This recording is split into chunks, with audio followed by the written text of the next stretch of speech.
नमस्कार, स्वागत है आपका इंडिया न्यूज 28 में। ये बात करते हैं मध्य प्रदेश की कुछ खास खबरों की। रघुनाथपुर थाना प्रभारी पर लगे एक युवक के खिलाफ झूठा केस दर्ज कर जुलूस निकालने के आरोप। ग्रामीणों ने एसपी कार्यालय के सामने किया धरना प्रदर्शन, थाना प्रभारी को हटाने की मांग की। बीते दिनों बरौली गांव के तीर्थराज रावत के खिलाफ श्योपुर रघुनाथपुर थाने में मामला दर्ज हुआ था। पुलिस ने आरोपी का जुलूस भी निकाला।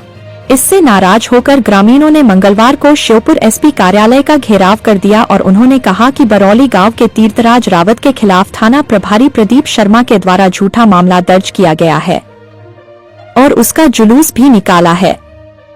उन्होंने मांग की है कि उक्त रघुनाथपुर थाना प्रभारी प्रदीप शर्मा को तत्काल निलंबित किया जाए। श्योपुर से संवाददाता नौशाद अहमद कुरैशी की खास रिपोर्ट। तीर्थराज साहब, क्या हुआ एसपी साहब के पास आए? एसपी साहब के लिए हम पहले आवेदन देने के लिए आए साहब, और फिर अब हम पूरी गांव वाले सभी लोग 41 गांव आए साहब। एसपी साहब से पहले भी कहा था, अब एसपी साहब से अब निवेदन फिर भी करो साहब। हमने एसपी साहब से कह दिया अगर आज वो नहीं होता तो मैं फांसी खा के मरूंगा साहब। क्या हुआ था आपके साथ? मेरा साहब जुलूस निकाला था बिना मतलब के, कहीं से कहीं। किस थाने की घटना है? ये रघुनाथपुर थाने की घटना है साहब। कितना समय हो गया? समय हो गया साहब 30 तारीख की बात है सर। 30 तारीख की। हाँ। क्या आप पर कायमी की गई, किस अपराध में निकाला गया?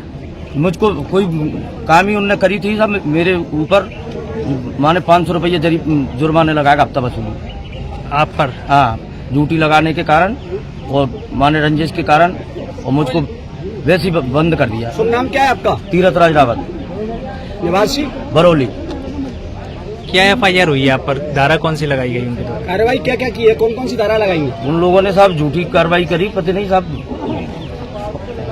धारा को तो मैं जानू नहीं कौन सी धारा है। थाना प्रभारी कौन है वहाँ?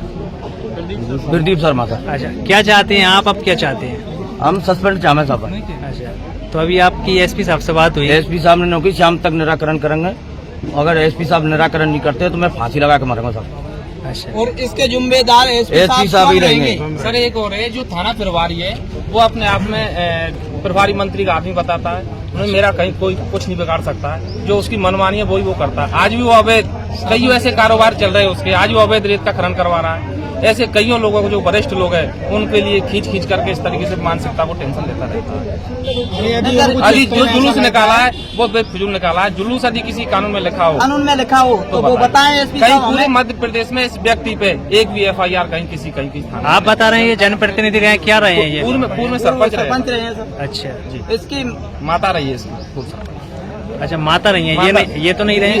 ये उनके प्रतिनिधि रहे, उनकी माँ सरपंच। तो क्या कहा एसपी साहब ने आपसे? एसपी साहब ने कहा शाम तक इस पर कार्रवाई देखते, जो भी कार्रवाई होगी वो करें। देखो, प्रशासन यदि कार्रवाई करना चाहता है तो 2 मिनट में कार्रवाई हो जाती है। ये तो सिर्फ गुमराह करने वाली बात है, क्योंकि भाजपा सरकार से कई मंत्रियों के इनको संरक्षण प्राप्त है। प्रभारियों को, जो भी प्रभारी जिस भी जगह कार्यरत है उनको सबको मंत्रियों को पैसे दे के जो थाना का प्रभार लेते हैं, और जो इज्जतदार लोग हैं उनको जो लगता है कि ये लोग यहाँ पर अच्छे खासे काम कर रहे हैं।